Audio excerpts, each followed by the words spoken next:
কুয়াশা ঢাকা শীতের সকাল। কুয়াশার চাদর যেন গ্রামগুলোকে ঢেকে রেখেছে। উত্তরে ঠান্ডা হাওয়ায় সবার শরীর জুড়ে শীতের পোশাক।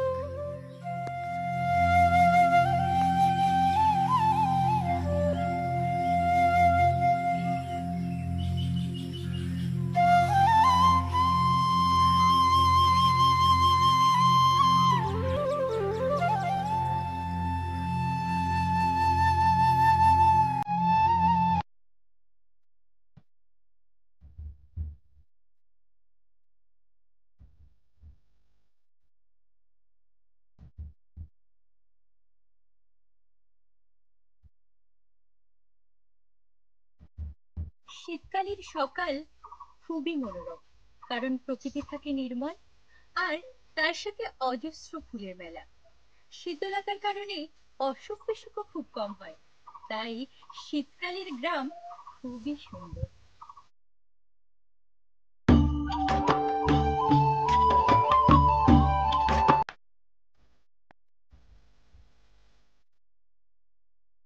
তারপর রয়েছে খেজুর রস, যা শুনলে জিভে জল আসে। এছাড়াও সকাল থেকে আখের রস বিকোতে আখের ব্যবসায়ীদের আখের রস বলে হাঁকডাক।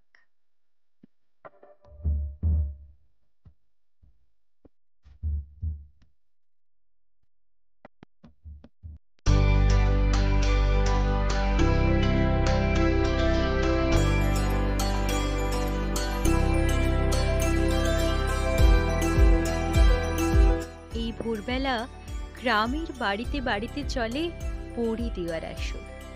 শীতের সকালে মিষ্টি রোদে বসে গ্রামের মেয়েরা এই বড়ি দেওয়ায় খুবই অভ্যস্ত।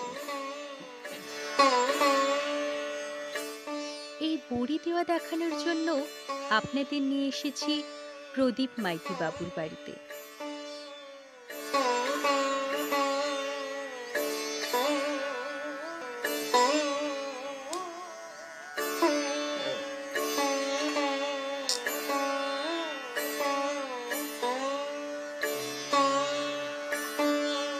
পেশায় একজন স্কুল শিক্ষক, কিন্তু ফুল প্রেমীও বটে, তাই উনি হরেক রকমের ফুলের গাছ লাগিয়েছেন।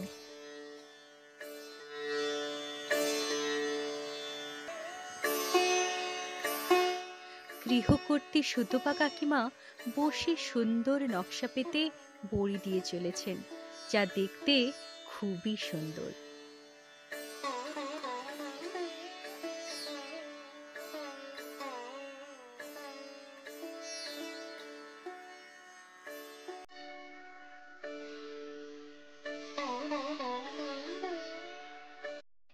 তার মানে তুমি অনেক বড়ি দাও এরকম? হ্যাঁ, আমাদের সারা বছর মানে খাওয়া হবে এরকম দেওয়া হয়। ৬-৭ কেজি করে মানে নকশা বড়ি দেওয়া হয়। অনেক বড়ি খেয়েছি, কিন্তু সেই এক রকমের বড়ি এইগুলোই মুখে দিলে গলে যায় পুরো। হ্যাঁ, সেটা দেওয়ার উপরেও নির্ভর করে। সুন্দর, হ্যাঁ প্যাটার্নের হ্যাঁ, প্যাটার্নের উপর নির্ভর করে। বড়ি দেওয়ার উপাদান হিসেবে ব্যবহার করা হয় বিউলির ডাল, অর্থাৎ গ্রাম্য ভাষায় যাকে বলে বিড়ি কলাইয়ের ডাল, এবং পোস্ত। আর সরঞ্জাম হিসেবে ব্যবহার করা হয় ছোট্ট কাপড়ের বর্গাকার টুকরো এবং বড়ি রাখার পাত্র।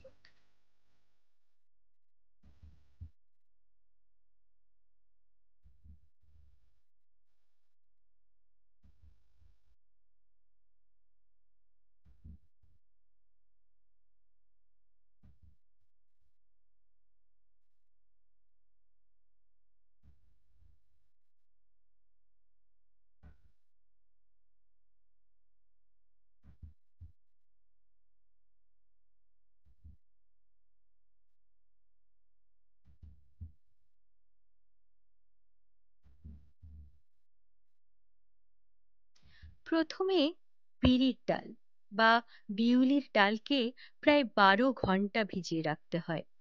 তারপর জল থেকে তুলে শিলনোড়া অথবা মিক্সিতে ভালো করে বেটে নিতে হয়। বেটে নেওয়ার পর কিছু সময় তাল তৈরি করে রেখে দেওয়া হয়। তারপর গোলাকার পাত্রে একটু একটু করে নিয়ে ফেটে নিতে হয়। এই ফেটে নেওয়ার ফলে বড়ির রং ধবধবে সাদা হয় এবং বড়ি খেতে নরম আর হালকা হয়।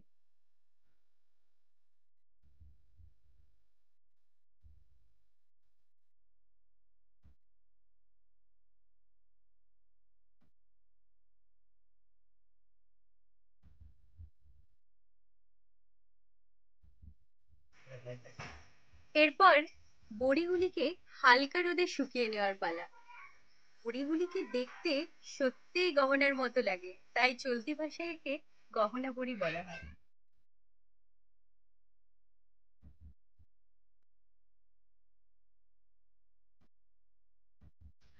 পূর্ব মেদিনীপুরের লক্ষা গ্রামের শরৎ কুমারী ও হিরণময় দেবের তৈরি শৈল্পিক গয়নাবড়িতে অভিভূত হয়েছিলেন রবীন্দ্রনাথ। সত্যজিৎ রায়ের আগন্তুক সিনেমায় ময়নার রাজ পরিবারের পাঠানো গয়নাবড়ি ব্যবহার হয়েছিল।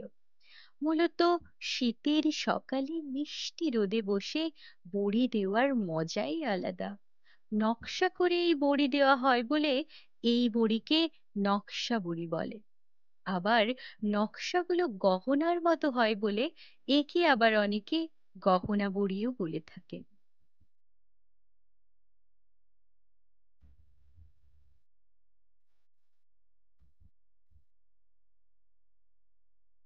এই বড়ি রসনা তৃপ্তির এক অনবদ্য উপাদান। এছাড়াও চায়ের সাথে অতিথি আপ্যায়নের জন্য পরিবেশন করা হয়ে থাকে। এছাড়াও তরকারি হিসেবে ব্যবহার করা হয়ে থাকে। এছাড়া মশলা বড়ি, বাতাসা বড়ি, ফুল বড়ি, বিভিন্ন ধরনের বড়ি দেওয়া হয় গ্রামের বাড়িতে বাড়িতে।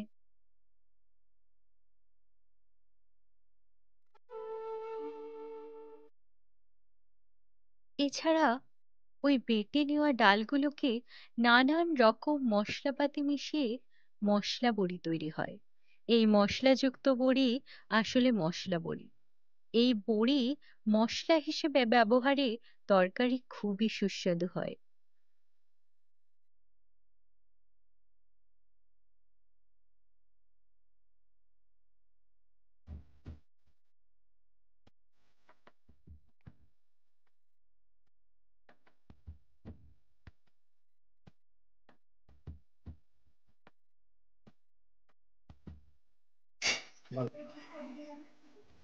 গৃহকর্ত্রী সুতপা কাকিমা গয়না বড়ি ভেজে চা সহযোগে অতিথি আপ্যায়ন করবেন।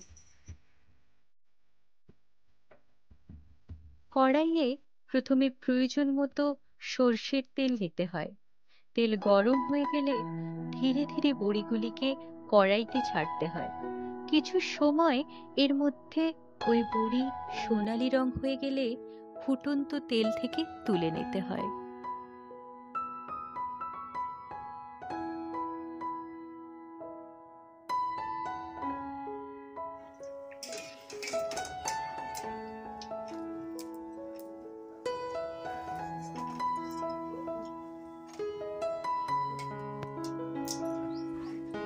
বড়ি ঠান্ডা হতে হতে এই বাড়ির ছোট্ট মেয়ে দেবলিনার একটি আবৃত্তি শুনে।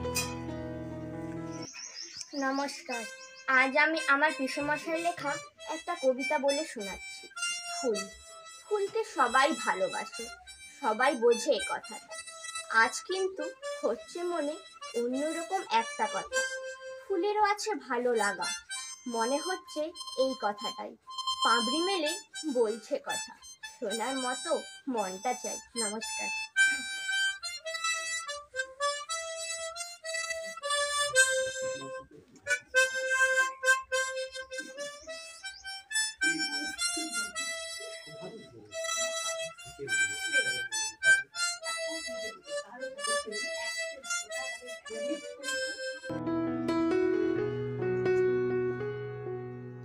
গলে যাচ্ছে তো পুরো, এত নরম, খুব সুন্দর।